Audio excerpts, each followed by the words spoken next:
Assalamualaikum warahmatullahi wabarakatuh. Perkenalkan saya Letri Agumesari dengan NPM F0I02208 dari kelas 1A Prodi D3 Farmasi Universitas Bengkulu. Di sini saya akan menjelaskan tentang sistem penglihatan. Bagaimana proses kita melihat? Nah, proses penglihatan dimulai dari terpantulnya cahaya dari suatu objek atau lingkungan di sekitar kita.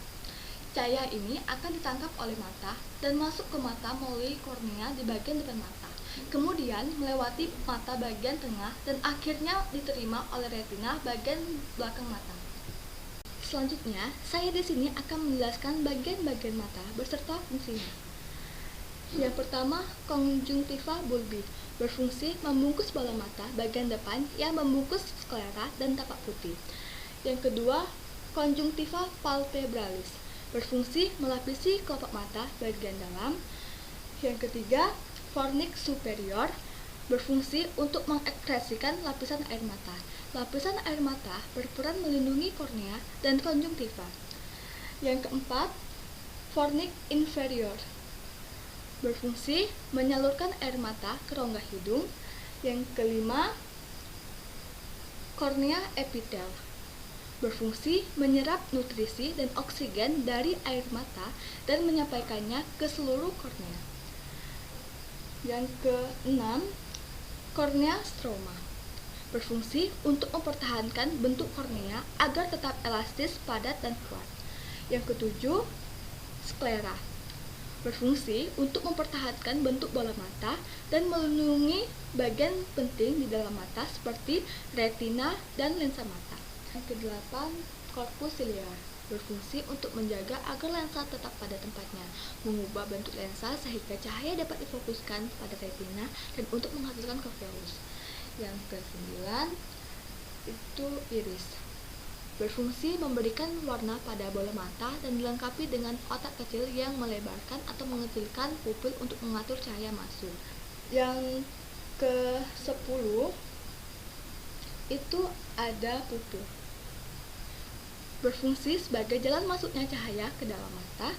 Yang ke-11, lensa berfungsi memfokuskan cahaya menuju retina.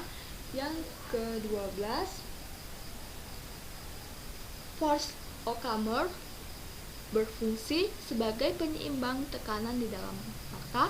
Yang ke-13, corpus vitreum berfungsi untuk mencegah pelepasan retina melalui sifat gelatinous shock absorber atau peredam kesat. Yang ke-14, retina berfungsi untuk menangkap cahaya yang selanjutnya diolah sehingga bisa melihat objek dengan jelas. Yang ke-15, fovea centralis berfungsi sebagai penanggung jawab terhadap ketajaman penglihatan yang sangat dibutuhkan manusia untuk melakukan aktivitas yang memerlukan ketajaman penglihatan. Yang ke-16, kapsel Van Tenon berfungsi menyelimuti bola mata dari saraf optik ke limbus. Selanjutnya, di sini saya akan menjelaskan sistem pendengaran. Bagaimana proses pendengaran?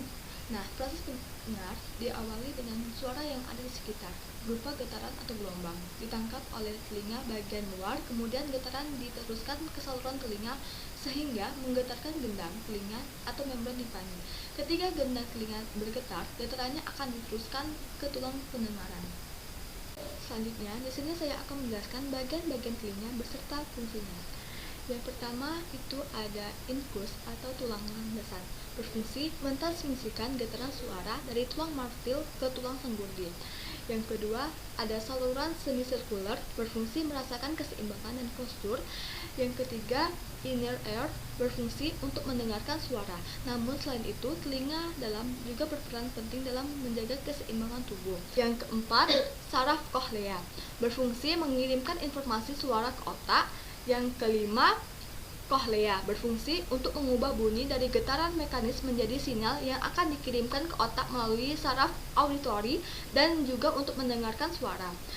Yang keenam, saluran eustachius berfungsi menjaga telinga tengah tetap sehat dengan menyamakan tekanan di dalam dan di luar telinga, mengeluarkan cairan dari telinga bagian tengah serta melindungi telinga dari kuman penyebab infeksi. Yang ketujuh, stapes atau tulang senggurdi berfungsi menerima getaran suara dari tulang landasan dan diantar ke membran di telinga dalam melalui tingkap okal. Yang kedelapan, malleus atau tulang martil, berfungsi mengantarkan getaran suara dari gendang telinga ke tulang landasan. Yang kesembilan, membran timpani, berfungsi menerima getaran suara dari luar telinga, memproses getaran suara, dan menyalurkannya ke tulang-tulang pendengaran, menghasilkan suara yang jernih untuk didengar. Yang bagian ke-10 ini, saluran telinga luar, berfungsi mengumpulkan suara dan menyalurkannya ke saluran telinga yang merupakan jalur yang mengarah ke telinga tengah.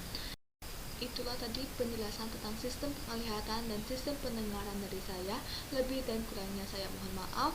Sekian, terima kasih. Wassalamualaikum warahmatullahi wabarakatuh.